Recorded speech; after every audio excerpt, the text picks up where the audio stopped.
Hi, my name is John. And my name is Lloyd. And we're the hosts of The Pint, a pop culture podcast. Lloyd, if you had to tell any of the people out there that might be listening to The Pint for the first time about anything unsavory or disconcerting we might do on the show, what would you warn them about? Well, sometimes we drop spoilers, and sometimes we swear like motherfucking sailors. Fuck yeah, we do. You heard it from him. You've been warned. Listen in.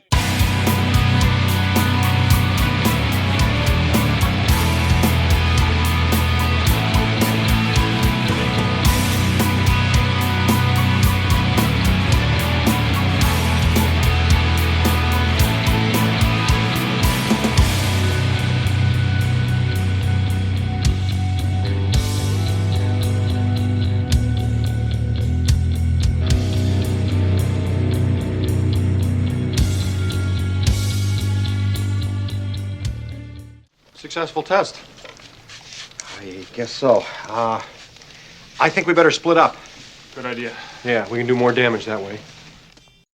Anniversary April. Welcome back to The Pint. My name is John. And my name is Lloyd. Manster the Mansterian. That's right. And who are you today? You are the cocksucking ghost. I am the cocksucking ghost because today we will be talking about the 40th anniversary of Ghostbusters. Let's get into that. Let's do it. Hey! Fire it up! Fire it up! Fire it up! Fire it up! Fire it up! Fire it up! All right, so Ghostbusters was released on June 8th of 1984. Now, before I get into director and all that stuff, let's get a little bit into the title and some of the confusion that may have been, I think, brought upon by several other TV shows and cartoons from way back when. I'm going to try to straighten it out for you. So when they decided to make this movie, Columbia could not use the title Ghostbusters because Universal owned the title. Because in 1970, there was a live action television show called The Ghostbusters.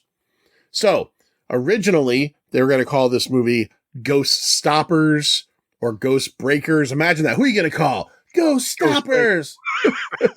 I heard a bunch of different things. I read a lot about that. Yeah, Ghost Smashers. It was all very, we might say sounds terrible, but if we grew up with it, it'd be no worse than Ghostbusters. But Universal eventually sold the name to Columbia. Now there was a Universal executive that ushered Ghostbusters along. I think it was Price, but I think his name was Frank Price. He, before Ghostbusters actually got to the filming process, left Columbia and went to Universal. When he went to Universal, now that he was in charge of Universal, he decided to lease the name back to Columbia, his old employer. So he leased them the name of Ghostbusters based on, it was a $500,000 sale, and then there was a percentage of the profits. So they were able to use the Ghostbusters. Now, a little bit more of the confusion people might know, and I just want to get into this real quick, is that there was two cartoons that debuted in 1986 within 5 days of each other. One of them was called The Real Ghostbusters, okay? That was produced by DIC Productions. That one ran for 140 episodes. J. Michael Straczynski, the creator of Babylon 5 and comic book writer, he was one of the story editors and a writer on that. And then that eventually spun off into a show called Slimer and the Real Ghostbusters. And then there was another spinoff just called Slimer. Okay, so that's all that. Now, there's that other show called Ghostbusters that was a cartoon. That show was produced by Filmation, and it lasted 65 episodes, so much shorter than the Real Ghostbusters. Again, the Real Ghostbusters followed Peter Venkman and those characters. The Ghostbusters cartoon was based on that same exact live action show that lasted one season in 1970.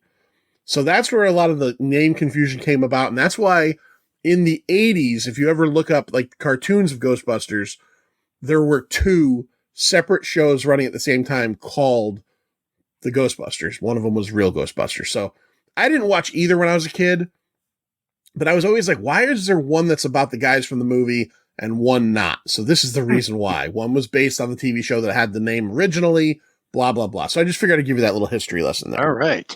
Another trivia bit that I think is important that a lot of people don't know is that the name Slimer was actually introduced in the real Ghostbusters cartoon.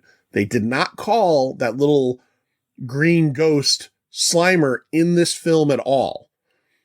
On set, he was referred to in two different manners. He was referred to as Onion Head because apparently the actual, I don't know, the effect, the little puppet smelled fucking terrible. So they called him Onion Head. And the other, and Lloyd will get into this a little bit further, was the ghost of somebody. And I'll let Lloyd get to that when he gets into the cast, but the ghost of somebody. Okay. So this film was directed by Ivan Reitman. Ivan Reitman directed Stripes, Twins, and Kindergarten Cop. Written by Dan Aykroyd, one of the stars. Now, Dan Aykroyd's original idea was very science fiction-y, very horror, and it was about a universe where on every planet there were Ghostbusters like they were cops. Like every city and every town and every country on every planet had Ghostbusters, okay? Ivan Reitman was like, that's going to cost $300 million to make in 1984, and we can't do that. Yeah. Weren't there also like 50 major big ghosts that they had to fight? Yeah, it was crazy. It was way too much for the time period. And again, it was written specifically for Dan Aykroyd and the person that Lloyd will get to in a little bit, who was the original planned star for this film. Dan Aykroyd, writing-wise, obviously was one of the writers on SNL for the first couple of years. He wrote the film Dragnet that he starred in 1987. And then, of course, Nothing But Trouble, the really weirdo 1991 movie, I think, that Patrick Flanagan's always bothering us to do. That we'll do. Patrick, we're going to do it. Ivan Reitman knew that he had to ground Dan Aykroyd's script. So he went to his friend Harold Ramis. Harold Ramis, who was the writer of National Lampoon's Animal House, Caddyshack, and Stripes. Harold Ramis is the person who injected the New York City setting. He grounded the premise so that it's not intergalactic, it's not spacefaring. It was in New York City. It was, human beings on Earth. And he is the guy who wrote most of the jokes. Dan Aykroyd, even though he's a great comedian, his script was more focused on almost like a serious paranormal type thing. Yes. So they worked hard. Apparently they spent the whole summer of 1983 in Martha's Vineyard just writing this thing and taking their two ideas and mushing them together. This was filmed all over Manhattan, the New York Public Library, Hook and Ladder Company number 8. That is the exterior of the Ghostbusters base of operations. Moved over to Los Angeles for a lot of filming as well. Fire Station number 23 on East 5th Street is where all the interiors of the fire station, of the Ghostbusters fire station, are filmed. And then Warner Brothers Burbank Studios, stages 12, 15, 16, and 18 were where a lot of the interiors were filmed. It was filmed between October of 1983 and February of 1984. They had a hard open date of June 8th of 1984. Reitman agreed to do it, and they were rushed from day one. They had to start and move fast on this thing. When he talked to Columbia about the budget, he just guesstimated $30 million. And he even said he didn't know, the only place he got that number from was it was 3 times the amount of what Stripes cost, and he figured that would be enough. And apparently they came in pretty well. On our Patreon episode we did a while ago about Swamp Thing Volume 1, Issue 1, we mentioned that Swamp Thing co-creator and artist Bernie Wrightson did a bunch of the concept art for Ghostbusters. And if you go online and look up Bernie Wrightson concept art, you can find it there. And it's pretty fucking cool. He was specifically given the chore of coming up with a version of the terror dogs, which are the dogs we see later on in the film. Also the library ghost, which we meet early in the movie. And then, and neither of his designs as you see them in his drawings were exactly what they used, but they were close. And then apparently at one point in the script, there was a A Gate and Road to Hell, which are really fucking cool. But those were not used in the film at all. I think from what they look like, they probably would have been in place of the altar at the end on the building, but much more ornate. All right, so that's what I got, Master. What do we have for cast? Allow myself to introduce myself. Well, before I get to cast, I just want to say, did you ever watch the Ghostbusters cartoons? I did not. Neither one. Neither did I, because this movie literally came out probably the week that I graduated high school. No, I was young enough too. I just never did. Yeah. Okay. And funny you should say, I was watching this with Candy, who, as you know, lived several years in the city, and at one point I think it was in the library, and they were in the library. You could see some of those scenes outside the library, and then all of a sudden there's a scene where, I don't know, there's shrubs and there's like a sidewalk, and they're walking outside, and she's like, "That's not New York." I was like, "It isn't?" They're like, "Nope, that looks like Los Angeles." Yeah. So when you said that, I was like, "Wow, she's absolutely right." Yeah, they did half of it in New York and half of it in L.A. Good for her for knowing that. All right, so the cast. First, we have Bill Murray as Peter Venkman, leader, basically scientific charlatan, skeptic, cynical, sarcastic. This character is pretty amazing. Originally, and here's where we'll get to what John was saying. Originally, this role was written for John Belushi of Saturday Night Live, really good friend of Dan Aykroyd, but he died of a drug overdose, in 1982, and was not able to do this role. So they based the face of Slimer, I guess, on John Belushi, or at least somehow the overall aspect of that slimy green ghost. Yeah, and they called him the ghost of John Belushi. Yeah, the ghost of John Belushi. Yep, he was never named, like you said, in the movie at all. But I believe this is by far Murray's most popular movie character. Yeah, most likely. Yeah. Yeah. So, one thing you didn't mention when you said all the adjectives about him was like sexual predator, womanizer. Yeah, womanizer is like being really nice, man. Yeah. That for what is considered a family-ish film, he's a fucking pig. He's bad. That's funny because I was noticing this is a PG film. Yeah. I don't think this gets a PG rating nowadays. No. And actually they cut back on a lot of the things that they do in this one, like smoking, and like the womanizing aspect is a little bit less in part 2 because they had garnered such a kid fan base from the cartoon. The cartoon was very popular. So they knew they had to like move it back a little bit. So yeah, you're right. This is definitely a family-ish film. Yeah, ish. Yep. So Bill Murray, you know him. Caddyshack, Stripes, Scrooge, Groundhog Day, Ed Wood, which we covered. Yep. A lot of good stuff. And played himself in Zombieland. I don't know if you like that movie, but that was a good role. Yeah, I never saw the second one. The first one's fun. Yeah. Yeah. Then we have Dan Aykroyd as Ray Stantz, PhD. He's basically the expert on the paranormal history in metallurgy.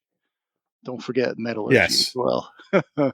I like his character. He's got this like childlike sort of enthusiasm. I love how they're just like in this world, it seems like based in our world, but there's this acceptance of these ghosts, like carte blanche. Like there's just no problem with the fact that there's ghosts everywhere.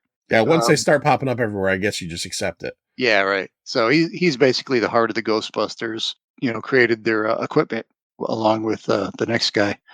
Dan Aykroyd from Blues Brothers, Trading Places, Spies Like Us. I feel like that's kind of like a lost gem of his. It's a fun one, yeah. Yeah, Coneheads. All right, then we have, and I guess this is the way it came up. We got Sigourney Weaver ahead of Ramis. She is Dana Barrett, so she is a cellist living at 550 Central Park West, basically the possessed apartment building, serving as the gateway for, here we go, Gozer the Gozerian. Gozer the Gozerian. Yeah. Her apartment is located basically right where the hidden temple is. So one cool thing, did you read about her audition? I read that they wanted her to be a model and she convinced them to change it into a cellist. Yeah, exactly. Yeah, that's part of it. In her audition, this was what, her first role? No, Alien. Yeah, right. So, all right, yeah, this was an early role, Yeah. but she had to audition for it, and so she when she did her audition, she portrayed one of those like the demon dogs, and like got on the casting couch and was writhing and snarling at Ivan Reitman, and basically he was scared of her. It's like, you got the part. You know what's funny about this movie is that I don't think Sigourney Weaver is an unattractive woman, but I never really find her sexual. But in the scenes where she's possessed by Zool, and she's made up and she's in that weird little like shiny dress thing, and she says to Peter, "I want you inside of me." I'm like, "Oh yeah, all right." Yeah.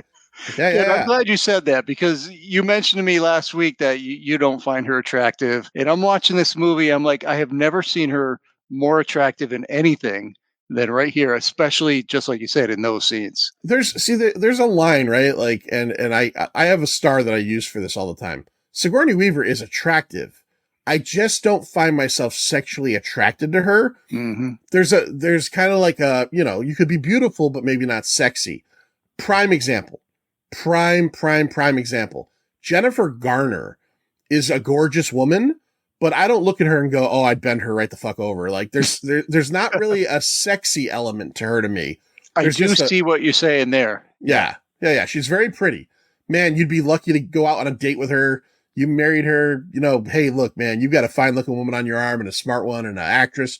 But like, I'm not like, geez, man, I'm going to fucking throw her on the bed. It just doesn't elicit that. And Sigourney Weaver is very, very similar. She's in there. Okay. I guess I could see it. So yeah, she becomes possessed by Zool. Harold Ramis is next as Egon Spengler.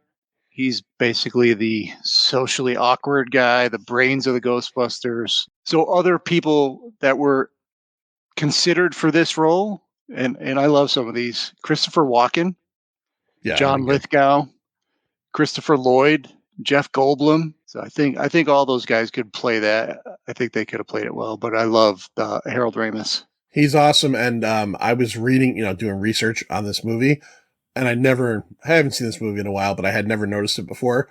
A character choice he makes is he never smiles in the entire movie. And he does. That's right. Not. Yeah, he doesn't. He never cracks a smile in the whole movie. Never.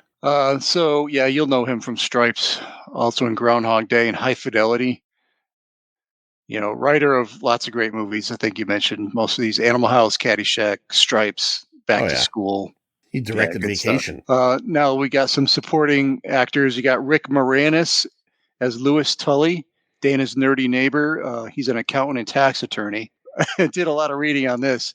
John Candy was offered this position, this role, but basically he didn't understand what they wanted, and he wanted to take this character into a totally different place. So he saw him as a stern German guy with a thick accent and dozens of dogs, and he wanted him to be a main character. Yeah, I read the same thing. Yeah, it just doesn't fit this role at all. So no, they didn't go with John Candy and went with Rick Moranis from SCTV, Bob and Doug McKenzie, Little Shop of Horrors, Spaceballs, obviously, Honey, I Shrunk the Kids. Did you read that in the scene where he is having his party? The whole scene where he's walking through the party and introducing people and talking, he ad-libbed the whole thing. Yeah, I did. Yeah. It's crazy. Yeah. I love people who could just ad-lib and do stuff like that. Hey, Rick Moranis is fucking treasure, man. I can't say national because he's Canadian, but he's a fucking treasure. And his wife got sick with cancer, and he quit acting to take care of his kids. Like, that's fucking huge. What a guy. It's amazing. Annie Potts as Janine Melnitz, the Ghostbusters secretary. She was flirty with Egon. Sandra Bernhard turned down this role. Yeah, I read that. Yeah. Yeah. Thankfully. Nothing against Sandra Bernhard, but this is much better for Annie Potts. Now, take what I said about Jennifer Garner and reverse it on Annie Potts in this movie. I would destroy her. I would destroy her. If I was Egon, I would not smile, but I would bang her through eternity.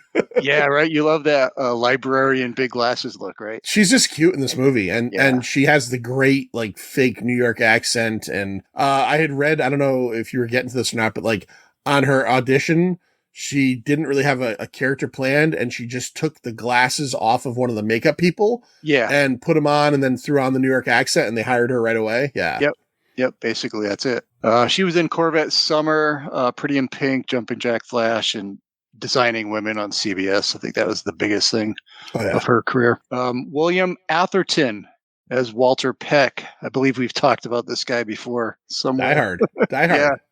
Yeah. The cynical, overzealous inspector of the EPA, Environmental Protection Agency. Basically, he just wants to fuck him. That's all it is. And yes, this man has no dick. One of the best lines ever. I heard that people would say that to him, like just on the streets when they saw him. It really pissed him off. One of the things I read about him was that in the end, spoiler for a 40-year-old movie, when they destroy the Stay Puft Marshmallow Man, he gets doused. And what I had read was he wanted to do it, but he was like, how much does this weigh? And they're like, 75 pounds. It won't be that big of a deal. And he's like, that sounds like a lot. Yeah. So he said, can we do a dry run with a stuntman so I could see that it's going to be okay? And the 75 pounds of whatever material it was fucking flattened the stuntman out. Yeah. So they halved it and then hit Atherton with it. And he's actually who you do see get hit with it at the end. But he's like, if they hit me with the 75 pounds, I would have been knocked out. Yeah. And I did a little research because we did another movie a few years back with some white foamy material as well. The Stuff. Yeah. So if you remember, the Stuff was like a fish paste. Yeah. I mean, it looked freaking delicious to me. I would eat it right out of the ground, but no, it was like this disgusting smelling fish paste. So I was wondering if maybe this was similar, but nope, this was just straight up shaving cream. Oh, okay. All right. Yep. Fair.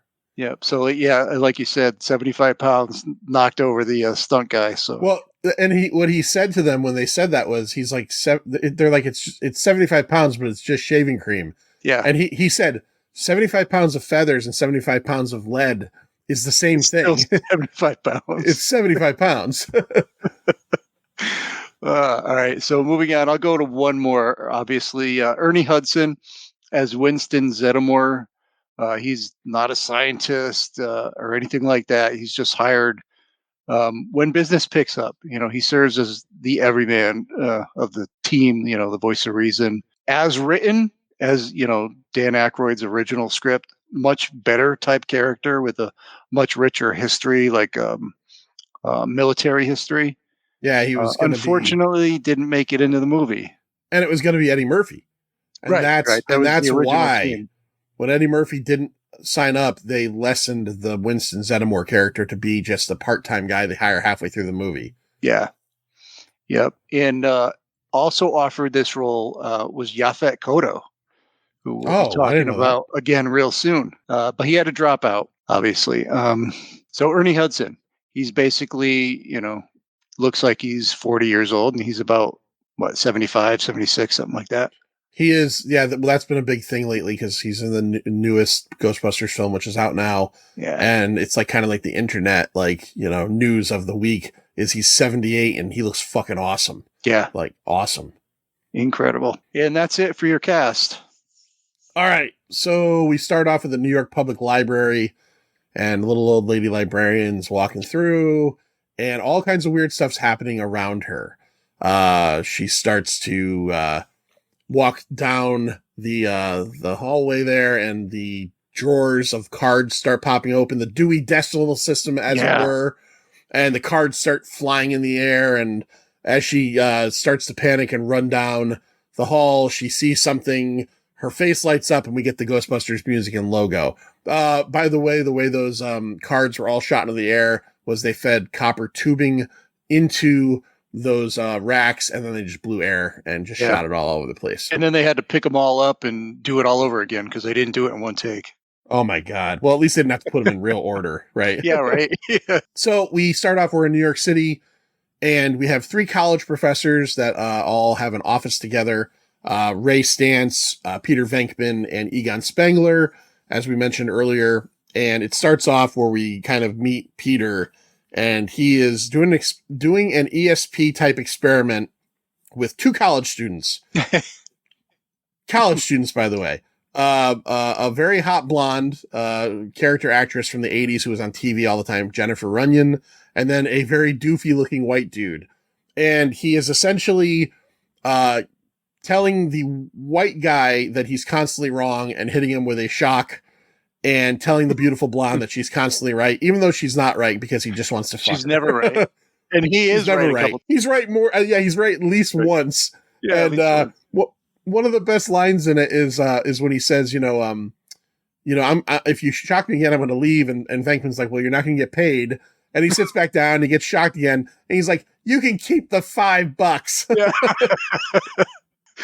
Oh man. So just as Venkman is about to seduce this young lady into coming back for something nefarious at 8:00 that evening. So Ray comes in, he's all excited because he has gotten news that the New York Public Library has had an instance of a paranormal activity, and they're going to go down and they're going to investigate it because that's their thing at this school. They're paranormal investigators. They're floating. They're basically kind of writing like their grants out. So they go down and they start checking things out. And, you've got this dynamic of Peter is the kind of the sarcastic leader. Ray is the enthusiastic guy, and Egon is the nerd. And he is just the straight up, just straight nerd.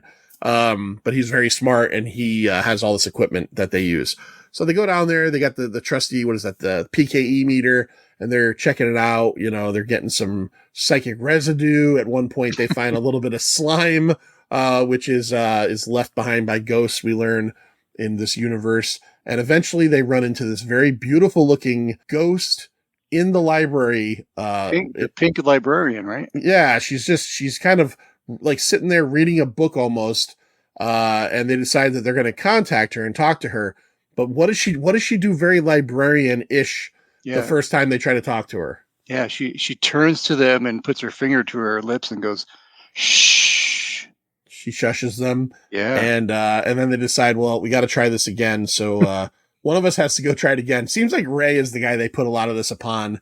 So he goes and he starts to say something to her, and she turns to him and turns in. It's like a Raiders of the Lost Ark moment. The next shush is not so nice. Yeah, she's not beautiful anymore. She looks like she's fucking frightening, decrepit, skeletonish looking. Yeah, she looks like some Pirate of the Caribbean character. Yeah, and they go running out of the New York Public Library. In one of the great physical comedy moments in this movie, as they're running out, did you pay attention to how Dan Aykroyd runs out of the building and does that skip thing and then turns down the sidewalk? I didn't really notice. He runs out of the building like a cartoon character. Oh, that whoop, whoop, whoop, whoop. 100%. He gets to the end of the stairs and he does this skip thing like a cartoon character would do to change directions. Oh, that's funny. So they run and they're all excited because they now have proof that they need to prove that, ghosts exist and that they can kind of build their research on this. So they get back to the college and they're all excited about this, but all of their equipment's being taken out of the offices because the New York Public Library had called the college and complained that they had caused a disturbance. And the dean of students, Dean Yeager, I believe his name is like, I'm done with you fucking guys. I'm pulling the plug. No more. Out of the office. You're out of here immediately. So they go and they commiserate over a couple of drinks. And as you do when you start drinking and thinking and trying to get your mind on the right track, they decide that they are going to somehow go into business with each other to start studying these ghosts instead of doing it for a college. But they need the capital to start the business, Manster. Do you remember how exactly they do that? Well, they're going to start... fuck, they're good. Oh, fuck. Don't remember. They have Ray take out a third mortgage. Oh, okay. It's very clear that Peter talks Ray into getting a third mortgage on his home. Everybody gets a third mortgage on their home right now. Egon very depressingly tells him what the interest rate is. And so they decide that they're going to go and find a place to rent and start from there, and then essentially become private paranormal investigators. Yeah, correct. Manster, what do they rent? Yeah, so there's a little corner. It's an old firehouse that they get, and it's pretty nifty. It's got the poles in it. They're pretty impressed with that, and they're gonna fix it up, put their little Ghostbusters sign up over it, and have their own little show going. The Ghostbusters logo with the no red circle around it was mentioned like from the first Dan Aykroyd script. So that iconic logo, which is as iconic as any logo on Earth, was something they had planned early on. I think they switched the direction of the no, like the cross element. They did, and also the original one had the Ghostbusters wording across the cross, and they took it off of that. Right. Looks much better. Yeah, it looks much better. Also, something we didn't mention in the casting part that I think was interesting, and I just saw on an interview with Howard Stern with Dan Aykroyd, is Dan Aykroyd says that he found out John Belushi died. He got a call from his manager, and he was writing a line of Belushi's dialogue in the script when he got the phone call. So that's the timing of all that, which is crazy. Yeah. So they get the firehouse. Eventually they end up picking up an old hearse, which they turn into the Ectomobile, which we know. They hire Janine Melnitz as their sassy secretary. And we kind of just go through the motions of them just starting the business, but nothing is happening with it right away. The last of their petty cash they have left over has paid for the night's Chinese food meal that they're talking about, or that they're eating as they're talking about kind of doing more things. Now, Manster, we meet Dana Barrett, the Sigourney Weaver character, and she has an encounter with something paranormal. What happens to her? Well, she is in her apartment, and I guess she's, if I remember right, she's got eggs. She's got some groceries out. She's got some eggs on the counter, and all of a sudden, just this open carton of eggs, eggs start just popping and frying themselves right on the counter. And she also goes to the refrigerator, and it's not just like ketchup and mayonnaise, but there's fucking demon dog in there, and the gates of hell, and something says Zool to her. That scene, I'll give it credit. That scene kind of, I didn't like frighten me as a kid, but it always caught my attention and kind of scared me a little bit. That was a surprise. And it's even watching it last week when she opens the fridge and you got that fucking like glowing mouth dog in there, and it's Zool. Yeah. I'm like, I'm with you. I'm with you, Dana. Like, fuck this place. So this is how we're going to kind of get the convergence of Dana meeting the Ghostbusters, and specifically Peter Venkman, who she's going to have some kind of like relationship with. And also the Dana Zool plot is kind of like the central plot of the film. Yeah. The central ghost. Let's just get right to that and discuss like kind of that whole thing there. So we have the dog in the fridge says the word Zool, and they start when he says Zool, the first time I'm like, how do you spell that? Yeah, like a bunch of U's. Is that Zool or what is that? I think it's Zuul. Yeah, it's Zuul. Yeah. Yeah. So we got the different characters of Gozer the Gozerian, who was what was it? Did they say Sumatran god? Yeah, some kind of deity that he like opens the gate to. Yeah, I don't know what the fuck. He's the destroyer of worlds, right? And he's the shapeshifter. Right. Yeah. Right. Okay. Oh, I'm thinking of the other guy, the dude with the face.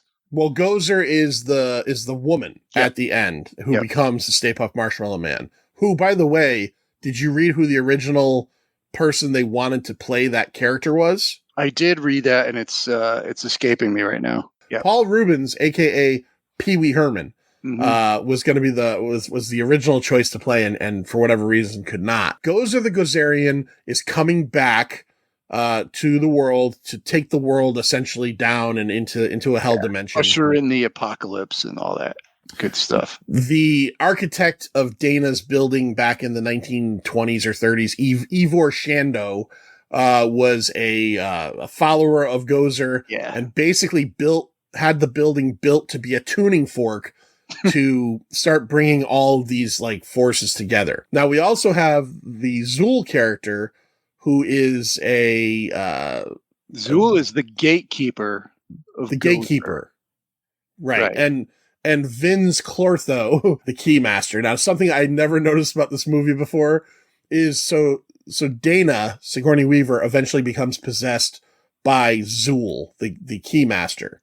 and she has to get together with Rick Moranis' character, Louis Tully, who is possessed by Vince Clortho, the Keymaster. The Keymaster, Louis Tully, gets locked out of his apartment 3 times in this movie. Every single time, yeah. But I never correlated the fact that he's the Keymaster. He's the Keymaster. I thought that's fucking great. Yeah, it's funny. Never caught on to that. I also never really fully, I mean, I know I knew it, but like, I just never really thought too hard about it, is that Rick Moranis absolutely bangs Sigourney Weaver in this movie. Oh, yeah. Yeah. And, sure, you know, they have to bang to make this thing happen. Yeah. Yeah. That's what starts it all. So the Ghostbusters, like, kind of, as the Ghostbusters are going through and doing their business, things start to pick up after they have to go down to a hotel in Manhattan. Right. Yeah. The gluttonous ghost. Yeah. That's where they have to catch the gluttonous Slimer ghost. And of course, that's a very famous scene. You know, he slimed me, Ray. That's all good stuff. But we learn in that scene all about their proton packs. And one of the scenes that made me laugh the most in the movie, they're in that very small elevator. Yep. And they're going up to the floor where Slimer is. And, they're talking about how they're each wearing like this small nuclear device on their back. And then, I think it's, oh, by the way, yeah, well, Ray says, turn me on. And one of them turns him on, and then the other two like push themselves against the wall of the elevator to get away from him.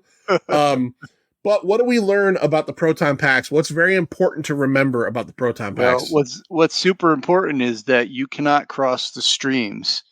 In other words, the stream of energy that comes out and goes and does its weird fucking thing, just like that dude from DC with the eyes, Dark Side. Yeah, you can't cross the streams, because if you cross the streams, you're going to create this like fucking interdimensional explosion, and like basically everything's going to be fucked. Yeah, imagine all life stopping immediately, something like that. Yeah. So they have to make sure when they use their proton packs, the proton packs essentially act as like a whip. Or a lasso, better word, lasso. Yeah, there you go. Perfect. For a ghost. And then they have these other devices, Manster, these traps. How do the traps kind of work? What do they look like? The traps, they just look like a rectangular box, right?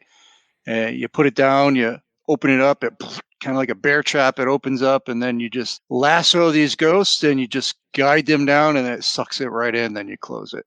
A little bit of a tractor beam action, sucks the ghost into the trap, and then when they go back to their headquarters, then you dispose it. Yeah, they have this giant machine in the basement that, you know, they essentially put the trap into. Red light turns green, and then the trap gets emptied, and then you've got this thing that, you know, it's like the cloud for the internet, except it can only hold so many ghosts. Right. And they talk about that multiple times in this movie, is how it's starting to get full. It's got a finite volume. Right. From the time they go to this hotel and capture Slimer, you know, we came, we saw, we kicked its ass, all that good stuff. Then the movie kind of almost sort of turns into a little bit of a montage of the Ghostbusters just becoming busier and more popular, to the point where they have to hire part-time help, which is Winston Zeddemore. You get all the magazine covers and the newspapers twirling in and all that kind of stuff. And Dana, who had Peter come and look at her apartment after the dog in the fridge incident, and who found him to be creepy because he is creepy, now suddenly is okay with him because he's on the cover of like fucking TV. But you know, he's very fucking charming. He is charming. He's so charming. And then when she's with the other, the violinist dude from Russia or wherever he's from, and he's in that courtyard and he does that skip move and he's got his feet like kind of pointed up and he skips, that's fucking awesome. If I was a lady, I think I'd be falling for that. I was going to say, I think you'd fall for creepy Bill Murray in this movie, but that's cool. So they start to have their little meet cute love fest going on. Let's talk about a scene that like I never understood, but I read more on it and I understand it a little bit better. There's a scene where Ray gets blown by a ghost. Yeah, what's up with that? Now, the first thing I did not remember at all is that it is actually not a real scene in the film. It's a dream sequence. Mm-hmm. So during the montage, when they're showing how they're getting busier, but they're working constantly, they're very tired, they show that they sleep in the same bunk, in the same room in the firehouse, and they're all on 3 different beds, and they're all kind of like sleeping very not good. You know, they're rolling around and everything because they're so tired. Fitful sleeping. Yeah, fitful, very fitfully, thankfully. Thank you. I couldn't think of that word. But Ray goes into a dream sequence where he is wakes up in bed and there is this beautiful blonde ghost hovering over him, and then all of a sudden his pants unbuckle and his fly goes down, and then in true like slapstick comedy fashion, the way we know he's getting blown is his eyes cross. Right. Manster, I don't want to get too personal, but in any point in your life receiving oral favor from a woman, did your eyes cross? I don't think mine ever have. My toes curled, Okay, but fair. my eyes have never crossed. Yeah, okay, fair. It And just watching seems, this as a PG movie, if you're watching it with a kid, that's fucking uncomfortable. it is uncomfortable. In the reason that scene remained, although, well, I can't tell you the reason it remained. They thought it was funny, but there was a subplot where at one point they kind of went on more of their ghost hunts, like the hotel one. The hotel one's like the main one, and then everything else is kind of like a montage. Yeah. But there was another one where they go to like a camp of some sort. And in the actual filmed version, they go to the camp and Ray encounters this ghost who blows him. But they cut that whole sequence out. But for whatever reason, they decided to keep the dream sequence of him being blown by a ghost in a kid's movie, which I still don't get. But okay, whatever. They start to realize through Egon's description of a Twinkie that the mojo, the juju in New York City is starting to go pretty bad. And they start to figure that it's focused on Dana's apartment building. It seems like, and this is where they realize also in the movie the whole Evo or Shandor thing about him building the specs of the building to be a lightning rod for evil. As that's all happening, eventually Dana one more time goes to her apartment and notices some weird things happening, and she gets kidnapped by one of these demon dogs, Zool. And at the same time, Lewis gets possessed by his own dog during his party. Hey, who brought the dog? She gets pulled into the fridge. Is that what it was? Like she's sitting in the chair and the arms come out. The arms come out, and then it just kind of like goes down the hallway through the door. Okay, all right, that's what. Yeah, goes through the door, and then he's at his party. He opens up the door, and the Vince Clortho dog is sitting on the bed and attacks him. Now, also deleted from the movie is there's a lot more scenes apparently of him possessed doing crazy things, but they needed to cut it for time. I might like to see that. I loved his character. I mean, the way his affection towards Dana is hilarious. Yeah. He knows, like, she's just walking down the hallway. The second she steps by his door, he knows it. Yeah, he's definitely a stage 5 clinger. So they have now been both possessed. Dana attempts to seduce Venkman, but he knows that something's wrong because she's floating 4 feet above her bed. Right. So they try to separate her from Vin's, the Rick Moranis character now possessed. And there's some humor in there with what's going on with Spengler watching him. All while this is happening, Dickless, our friend Walter Peck, has finally gotten a warrant to have the Ghostbusters containment unit Such an asshole. shut down. And, they tell him point blank, do not shut this fucking thing down. You're making a huge fucking mistake. This is a terrible fucking idea. But he tells the guy to do it anyway. And as soon as he does it, what happens, Master? Fucking apocalypse. Yeah. He opens it up, and all those ghosts that they've captured come out, man, and they just terrorize the city. And I don't know, maybe they're attracted to the top of that building, and shit starts happening from there. Yeah, they start feeding the building energy, and that's kind of what eventually brings the Gozer character, who in this version isn't Pee Wee Herman. It's like a beautiful, like weird looking, I think she's a Polish actress or dancer. Yeah, I didn't put her in the list, but yeah. She absolutely has like David Bowie 1973 vibes going on, like white unitard. But so they have to go now and go to the top of the building, and that's kind of like the whole, this is the end of Ghostbusters. Now they get to the building, and they have to climb up all the stairs to get to the top.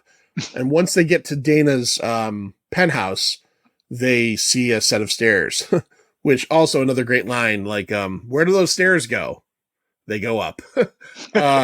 So they climb up to the top of the stairs, and that's where they first encounter Gozer, who is telling them that I'm the destroyer, I'm the destructor, gives them the opportunity. She says, choose the form of your destructor. Right. Doesn't she disappear though?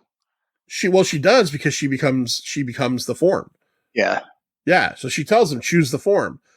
And as she says that, they kind of are like, clear your heads. They know Egon knows what she's doing. Everybody clear your heads. Don't think of anything. She disappears.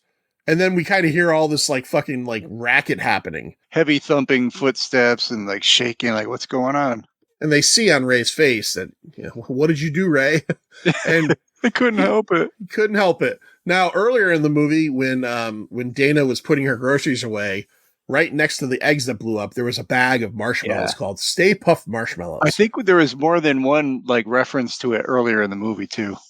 Oh, really? Definitely in her apartment, but I think I saw a sign for it somewhere else, so it was there. Signs were there. So Ray, what does Ray explain that he thought of, Master? Yeah, well, he thought, just a childhood icon that couldn't possibly harm anyone is just the Stay Puft Marshmallow Man. Stay Puft Marshmallow Man shows favorite up. Little snack. And he is a cross between the Pillsbury Doughboy and the Michelin Man. Yeah, that's right. But he's kaiju sized. It's kaiju. And he's fucking pissed off. And I love his expressions because he has different expressions. He is cool. Right? He looks so innocent in one, but then so menacing in another. He's obviously iconic. He obviously has a great scene in this movie. But if you looked at any of the concept art, he did so much more cool shit. He would blast flaming marshmallow fluff at the building, at them, and stuff like that. And that, he becomes flaming marshmallow fluff when they destroy him. Dude. But one of his weapons is shooting out flaming marshmallow fluff. I have a marshmallow injury once. Have you ever had a flaming marshmallow on you? No, but I mean, I could see, man. Oh man, I was doing a marshmallow, over a fire, and somehow I don't know if my stick got caught, but somehow it flicked and a little bit landed on the tip of my nose. Wow, that's like a heat that just keeps sinking in. It's even when napalm. You cut it off. Yeah, it's crazy hot. It's napalm. Let's not fool ourselves. Marshmallows are delicious and sweet. They are not a foodstuff. What the fuck are they? I don't know. They are one of the most man-made things on Earth, and we just, as Americans, just simply heat them up over fire and eat them. Yeah. But yeah, I mean, I've many nights, when we first bought our house, we'd have friends over and we'd do s'mores, after a barbecue or whatever. Yep. And I would look at the marshmallows sometimes and be like, how is it simultaneously on fire, but not melting, but kind of melting, but then turning black at the, totally black? They're just not natural. So I understand. I can imagine. Get that shit on your skin, man. Forget it. Yeah. No, I'm actually surprised we haven't weaponized those things yet. Can you imagine if the U.S. Army took a low flying drone and dropped maybe 40 pounds of that's all you flaming need. Marshmallow on top of a squadron of soldiers? They'd be done. All right. They'd be fucking done. So they determine the only way that they're going to be able to defeat the Stay Puft Marshmallow Man is by doing exactly what they said they shouldn't do before, which is what, Master? Cross those damn streams. So they say their goodbyes to each other because they're pretty sure they're going to rupture a hole in the space-time continuum and kill themselves all at once.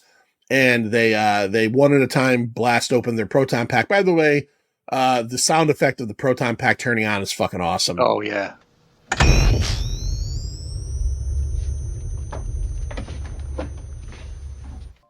Did you happen to read what it was or anything? No. Foley artist? No.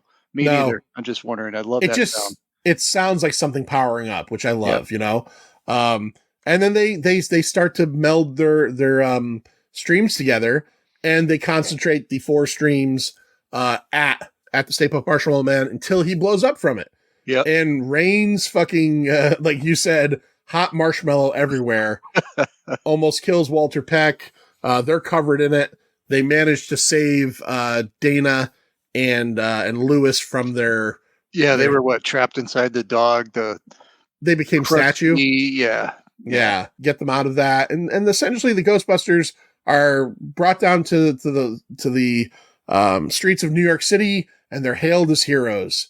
And the movie kind of goes out on that note, where it's just the Ghostbusters theme song, and everybody's happy, and everybody's having like it's a Star Wars medal sharing moment, and and that's where we kind of leave off with 1984's That's about Ghostbusters. Yeah, that's and, about and it. you know for sure, Dana and Peter are gonna bang.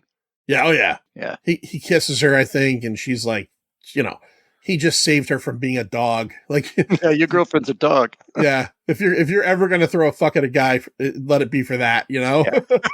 Even if he's kind of a creep, let it be for that. They gotta smell though, right? I mean, they gotta smell awful.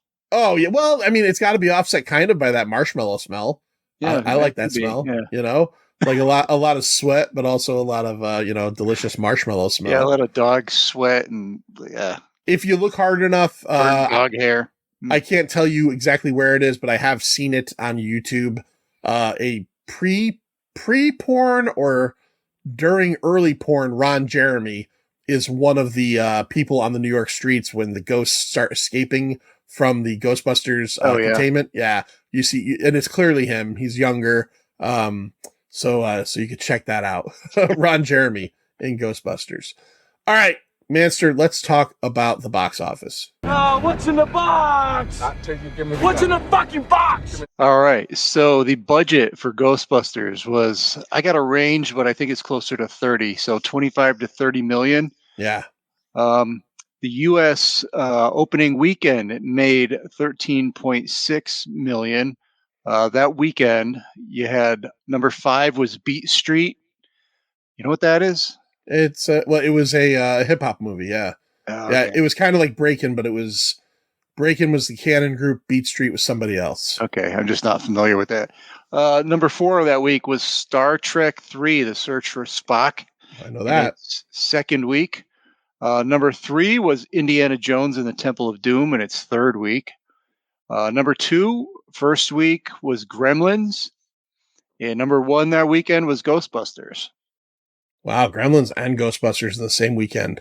Ghostbusters remained at number 1 for 7 consecutive weeks. Oh, yeah. 7 weeks. And then grossing 146.5 million. And do you know what ousted it? Summer of 84. It wasn't Indiana Jones. August of 84. Karate Kid. Nope. Purple Rain.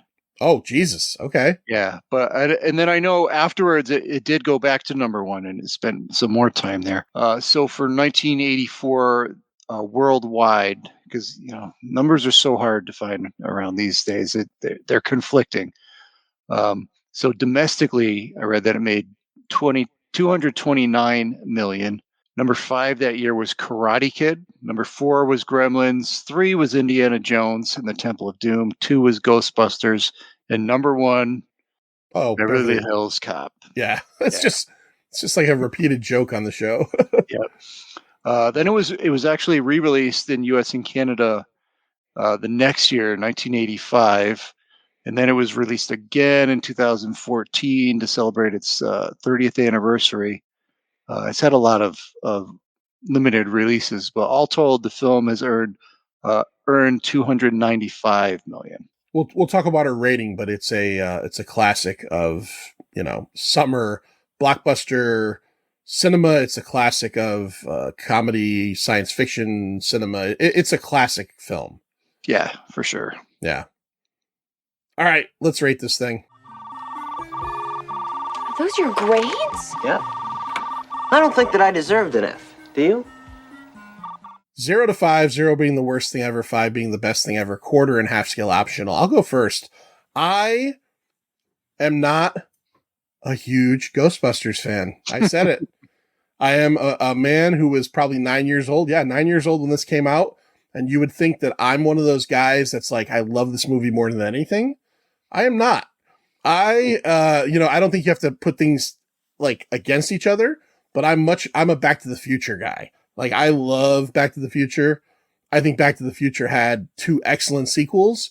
I think Ghostbusters is a really good movie that just diminishing returns. Like the second one wasn't very good. The remake wasn't very good. From what I've heard, the 2 newer ones aren't very good. I know that people were crazy about the cartoon, but I can't speak on that. This is a really well done movie. It's kind of style over substance. It almost feels like there's very little plot here. It feels like it's almost all about the building of the Ghostbusters brand. And then we kind of shoehorn in, the Gozer the Gozerian thing and all of this stuff. It doesn't come along as naturally as I think it should, but maybe that's just me. Maybe the pacing feels off a little bit, but you can't deny Bill Murray, Dan Aykroyd, Harold Ramis, Ernie Hudson, Annie Potts, Rick Moranis, Sigourney Weaver. That's a fucking A+ cast right there. A bunch of great supporting actors. William Atherton, the guy who plays the mayor, I don't even know his name. There's a lot of good people in this thing. And it is, like you said, this is probably like the film people think of Bill Murray with the most. I would think so. I know Stripes is out there, and I actually like Stripes more. But I think this is because this one is more of a family film. Whether or not you want to disagree that a family film can have a guy getting his cock sucked by a ghost, that's a whole nother thing. But I think that this is a really solid film and really enjoyable. I just don't know if it has even a iota of the nostalgia for me. I had not seen it in years. I threw it on the other day. The day we went and saw the 3 Living Dead films. Oh, you watched it? I watched it in the early afternoon. Our good buddy Professor Joe had come up for those, and he stayed over with me, and he wanted to go out and take a walk around my town. And I said, I got to watch this movie. I got to get it done because we were planning on doing the recording earlier. So he went and took a walk. I watched it. And when he came back, I said to Joe, I'm going to give you a sneak peek into a Pint episode. Ghostbusters to me is at best a 3.5. That's what I'm giving it. It's a 3.5. A lot of good jokes. I did notice, maybe it was just me. I know that they talked about how there was like a real kind of stretch to get this done by the release date. Some of the effects, even for 1984, aren't great. Some of them just look a little chintzy to me. I'm going to go 3.5. Funny movie. Obviously it kind of in the end for me is almost like The Matrix. And what I mean by that is movies that should have finished after their movie and never have done anything with it again. So that's what I'm going to give it, 3.5. What do you got, Master? All right. So I think we're going to go a little bit higher than you. I think part of the joy of this movie, it also includes that kind of crappy cartoonish effects. We always say, oh, that was 1984 or whatever. Things were, we accepted things back then, but you know what? We still had eyes back then. Right. We still could see like, oh, that's a little off, right? Like the dogs running into the door at the end of the hall or whatever, just like stupid little things. But still, I mean, it's got a lot of big effects, and it's got a lot of good comedy, a lot of like the comic timing of Bill Murray is like bar none. It's so good. His wittiness and his sly dialogue and his intelligence. It's just it's fun to watch. It's really fun. It's got, here's what my problem with it is, I wish Winston's character arc was better. But again, it's reminiscent of the times, the 1980s. It feels to me like he's the token black character. I wish he was more developed. I wish it was written a little more like, the original script. But apparently, his script would have been probably like a 3-movie trilogy in real life. It almost seems like, why did they even bring the character in? Because he didn't add enough to it to, like, they could have done it with the 3 guys. Yep. Right. He didn't add enough to the film to make it worth having a whole nother character there. I agree. Yep. Exactly. But still, I think all in all, it's a very good movie. Well made, good dialogue, great characters, great cast. So I'm going to go a little bit higher with 3.75. Fair. Again, I like Ghostbusters. It's a good movie, but so many people, especially my age, like come all over this thing. And I don't know. I don't see it. It is a fun watch. And we never even mentioned Ray Parker Jr. in the song and the Huey Lewis connection. However, we did cover that in our 1984 music podcast. That's right. Go back to last year. around maybe this time and find our 84 Billboard episode. And you can find out all about Ray Parker Jr. and Huey Lewis in the news fighting over I Want a New Drug / Ghostbusters. So we're not going to do the usual where to find us stuff, but we are going to talk real quick about Livestream for the Cure, Livestream for the Cure 8. You're going to find Stu World Order featuring the Pint on May 31st at 8 p.m. We still haven't determined what we're doing, waiting on Stu to tell us what we're going to be doing. But what we will be doing is making some money. If any of you were at Larry's show this weekend, you saw the little trailer I did for it in particular. So I'm going to also put that up on our social media so you can see it again. I'm going to put it up again. I'm going to put it up again. We're going to mention this every episode until we do it because it is for a cancer-free future and nobody wants that more than us and nobody wants that more than you. So let's work together to make it happen. This is Anniversary April. So we have been asking some of our listeners for some of their favorite moments. And I have a couple here I want to read off to you. Our good buddy, Hot Coffee Lawsuit, Eric Shenebrow, said, here are his top 5 Pint of Comics / the Pint of Pop Culture podcast recurring bits. Bits that will be referenced until the end of time. A couple of these are more known from our live streams that we've done with Larry, Stu, me, and Larry for Friday the 13th and Nightmare on Elm Street, but I'm sure a lot of you have seen those. Number 1, Stu's pastrami. That's right. Stu's been on the show a million times. We did a live stream episode with him where we discovered he didn't know what pastrami or corned beef were. And then on the next one we did, we made him go to the market, buy a pound of pastrami and eat it live, to find out what his thoughts were on it. Number 2, John's, did Michael kill again sound drop, from Halloween Kills, I believe. It's the fake Loomis. Did Michael kill again? Officer Hawkins, tell me what happened in here. Tell me what happened. Did Michael kill? Did Michael kill again? Number 3, we discovered this one recently a few times. Most recently, I think, on our Exorcist 50th anniversary episode, Larry's Landline. That's right. Scary Larry Dwyer has the only landline in Connecticut left, and it rings every once in a while when we're recording. Number 4 is Larry's wife Jen's plain salad. That's right. Larry's wife Jen only eats salad with no dressing, and it gets brought up quite a bit. Number 5, this is a good one. Ratings remorse.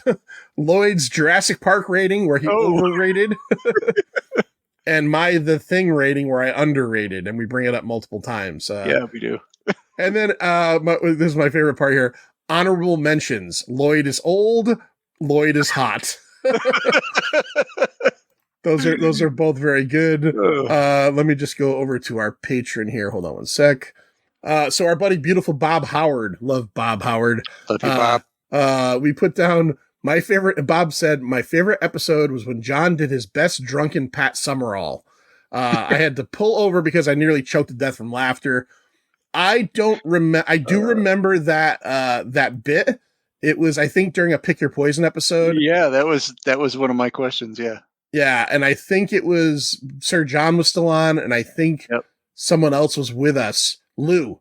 I think Lou was with us, and we were there was a joke, and I think it had something to do with a sperm bank and John Madden and Pat Summerall, but I don't remember the whole thing. And every time you had sex, John Madden would comment on it, like color commentate.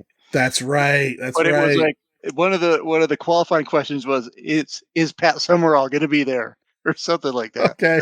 All right. Well, hey, look, if it made Bob smile or almost die while driving, it was certainly worth it. So, all right. So next week, Anniversary April finishes up with April 26th, which is Alien Day, where we will be talking about 1979's Alien. I'm super psyched about that one. So, but before we say see you on this episode, I don't want to get too long-winded or too serious or anything, but there's something that I have to talk about real quick, and it's my dog, Indiana. So Indiana, me and my wife, Lindsay, got her in 2009. We rescued her. She was an abused little dog from Georgia. And we took care of her for many, many, many years. My wife, Lindsay, if you don't know, passed away last year in October. And someone had said to me one time, and I wasn't offended by it at all. I think it might have been my sister-in-law. I know that me and my wife, Lindsay, were meant to be together. But my sister-in-law said to me one time that Lindsay and Indy were soulmates. And I 100% believe that. Because Indiana needed saving 15 years ago, and we saved her. And my wife needed saving for a long time, and Indy saved her in many ways. Indiana, in the last, I'd say 10 days. So Indy passed on April 8th. The solar eclipse. During the solar eclipse, she was put down. The 10 days prior to that were very hard. Indiana had turned 15 in March. If you had ever come here, if you had ever recorded, you knew Indy, and you knew she was a weird little fucking dog. She didn't seem like she wanted to like you, but she did like you. She yelled at you a lot. And in the last year, a lot of that stuff had gotten worse because, as her vet had kind of figured out, she had some form of dementia. She used to bark a lot out of nowhere, and I was doing my best after my wife passed to take care of her, but also to fulfill my promise to my wife to not be selfish and not take care of things when they needed to be taken care of.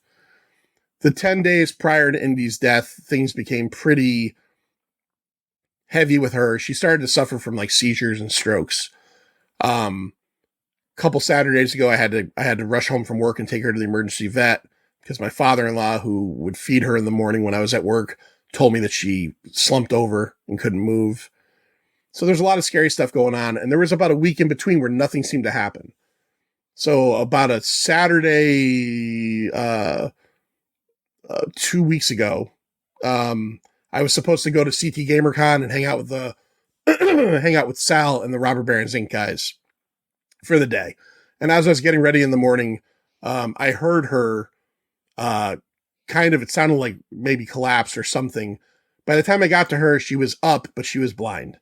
And she was walking into walls. And so I canceled my plans and I stayed home with her all day. Her vision returned, but it was becoming very clear. So the next day, Sunday, I worked all day and nothing seemed to happen. I fed her in the morning. My father-in-law told me in the afternoon when he saw her, she was fine. I got home from work around 8:00 at night and, she had a massive stroke in front of me and it was really sad. Her body was out of control and I had read that when this happens, if you're near them, to just be with them. So I pulled her into me, sat with her, held her head up. Here's a tip. If you think your dog's having a stroke, apparently hold their head up. It helps with the oxygen flow to the brain. And I just sat with her and I calmed her down and she went blind again. And it lasted about 10 minutes. And when her vision came back, Indy, this dog who, even with me, her dad of 15 years, was always very, kind of off, not touchy. She kind of came to me and collapsed in my arms. And I picked her up and I sat on the couch with her. For the first time in 15 years, I had her in my lap and I held her and I pet her and I told her I loved her. And I talked to her and she fell asleep on me.